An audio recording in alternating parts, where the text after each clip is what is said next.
ଆଜି ସନ୍ଧ୍ୟା ସୁଦ୍ଧା ଓଡ଼ିଶାର କିଛି ଜିଲ୍ଲାରେ ପ୍ରବଳରୁ ପ୍ରବଳ ବର୍ଷା ହେବାର ସମ୍ଭାବନା ରହିଛି। ହଁ ଦର୍ଶକ ବନ୍ଧୁ, ଆଜି ସନ୍ଧ୍ୟା ସୁଦ୍ଧା ଓଡ଼ିଶାର କିଛି ଜିଲ୍ଲାରେ ପ୍ରବଳରୁ ପ୍ରବଳ ବର୍ଷାର ସମ୍ଭାବନା ରହିଛି। ତା ସହ ଦୁଇଟି ଜିଲ୍ଲାରେ ଭୀଷଣ ବର୍ଷା ହେବାର ସମ୍ଭାବନା ରହିଛି। ଦର୍ଶକ ବନ୍ଧୁ, ଆଜିର ସମ୍ପୂର୍ଣ୍ଣ ପାଣିପାଗ ଅପଡେଟ୍ ଖବର ଜାଣିବା ପାଇଁ ଚାହୁଁଥିଲେ ଆଜିର ପାଣିପାଗ ଅପଡେଟ୍କୁ ଶେଷ ପର୍ଯ୍ୟନ୍ତ ଦେଖନ୍ତୁ। ସୁନ୍ଦରଗଡ଼, କେନ୍ଦୁଝର, ମୟୂରଭଞ୍ଜ, ବାଲେଶ୍ୱର, ଭଦ୍ରକ, କେନ୍ଦ୍ରାପଡ଼ା, ଜଗତସିଂହପୁର, ପୁରୀ, କଟକ, ଖୋର୍ଦ୍ଧା, ଢେଙ୍କାନାଳ, ଅନୁଗୁଳ, ଦେବଗଡ଼, ସମ୍ବଲପୁର, ଝାରସୁଗୁଡ଼ା, ବାଲେଶ୍ୱର, ସୋନପୁର, ବୌଦ୍ଧ, ନୂଆପଡ଼ା, ଗଞ୍ଜାମ, ଗଜପତି, ରାୟଗଡ଼ା, କନ୍ଧମାଳ, ବଲାଙ୍ଗୀର, ନୂଆପଡ଼ା, କଳାହାଣ୍ଡି, ନବରଙ୍ଗପୁର, କୋରାପୁଟ, ମାଲକାନଗିରି ଏହି ସବୁ ଜିଲ୍ଲାମାନଙ୍କରେ ଘଣ୍ଟା ପ୍ରତି 30ରୁ 40 କିଲୋମିଟର ପବନ ବେଗ ରହିବ। ଦର୍ଶକ ବନ୍ଧୁ, ଆଜିର ପାଣିପାଗ ଅପଡେଟ୍ ଖବର ଆଗକୁ ଯିବା ପୂର୍ବରୁ ଆପଣ ଯଦି ନୂଆ କରି ଚ୍ୟାନେଲକୁ ଆସିଛନ୍ତି, ସବସ୍କ୍ରାଇବ କରିନାହାନ୍ତି ତାହେଲେ ସବସ୍କ୍ରାଇବ କରିକି ରଖନ୍ତୁ। ଆଜିର ପାଣିପାଗ ଅପଡେଟ୍ ଖବରକୁ ଲାଇକ୍ କରନ୍ତୁ ଆଉ ପାଖରେ ଥିବା ବେଲ୍ ନୋଟିଫିକେସନକୁ ଅନ୍ କରନ୍ତୁ, ଯାହାଫଳରେ ସବୁଦିନ ପାଣିପାଗ ଅପଡେଟ୍ ଖବର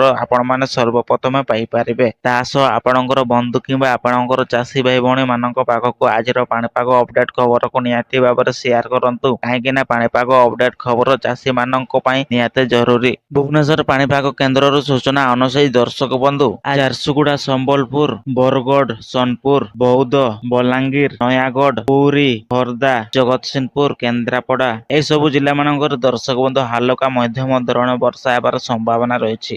ଆଜି ଏହି ଜିଲ୍ଲାମାନଙ୍କରେ ସନ୍ଧ୍ୟା ସୁଦ୍ଧା ପ୍ରବଳ ବର୍ଷା ହେବାର ସମ୍ଭାବନା ରହିଛି। ମାଲକାନଗିରି, କୋରାପୁଟ, ନବରଙ୍ଗପୁର, ନୂଆପଡ଼ା, କଳାହାଣ୍ଡି, ରାୟଗଡ଼ା, ଗଜପତି, ଗଞ୍ଜାମ, କନ୍ଧମାଳ, ସୁନ୍ଦରଗଡ଼, ଦେବଗଡ଼, ଅନୁଗୁଳ, ଢେଙ୍କାନାଳ, ଯାଜପୁର, ଖୋର୍ଦ୍ଧା, ବାଲେଶ୍ୱର ଏହି ଜିଲ୍ଲାମାନଙ୍କର ଦର୍ଶକ ବନ୍ଧୁ ପ୍ରବଳ ବର୍ଷା ହେବାର ସମ୍ଭାବନା ରହିଛି। ଦର୍ଶକ ବନ୍ଧୁ, ପୁଣି ଥରେ ଆପଣଙ୍କୁ ରିକ୍ୱେଷ୍ଟ କରିବି, ଏବେ ପର୍ଯ୍ୟନ୍ତ ଆପଣ ଭିଡ଼ିଓକୁ ଲାଇକ୍ କରିନାହାନ୍ତି ତାହେଲେ ଲାଇକ୍ କରନ୍ତୁ। ଚ୍ୟାନେଲକୁ ଯଦି ଆପଣ ନୂଆ କରି ଆସିଛନ୍ତି ତାହେଲେ ସବସ୍କ୍ରାଇବ କରିକି ରଖନ୍ତୁ। ପାଖରେ ଥିବା ବେଲ୍ ନୋଟିଫିକେସନକୁ ଅନ୍ କରନ୍ତୁ, ଯାହାଫଳରେ ସବୁଦିନ ନୂଆ ନୂଆ ଅପଡେଟ୍ ପାଣିପାଗ ଖବର ଆପଣମାନେ ସର୍ବପ୍ରଥମେ ପାଇପାରିବେ। କେନ୍ଦୁଝର, ମୟୂରଭଞ୍ଜ ଏହି ଜିଲ୍ଲାମାନଙ୍କରେ ଭୀଷଣ ବର୍ଷା ହେବ ଆଜି ସନ୍ଧ୍ୟା ସୁଦ୍ଧା। ଦର୍ଶକ ବନ୍ଧୁ, ପାହାଡ଼ିଆ କିମ୍ବା ନଦୀ ଅଞ୍ଚଳରେ ରହୁଥିବା ଲୋକମାନଙ୍କୁ ଆପଣ ସତର୍କ ରୁହନ୍ତୁ। ଆଜି ହେଉଛି ଅଗଷ୍ଟ 7 ତାରିଖ 2024। ତ ଦର୍ଶକ ବନ୍ଧୁ, ଆଜିର ପାଣିପାଗ ଅପଡେଟ୍ ଖବରକୁ ଏଇଠି ସମାପ୍ତ କରୁଛି। ଆପଣମାନେ ଅପେକ୍ଷାରେ ରୁହନ୍ତୁ ନେକ୍ସଟ ପାଣିପାଗ ଅପଡେଟ୍ ଖବର ପାଇଁ।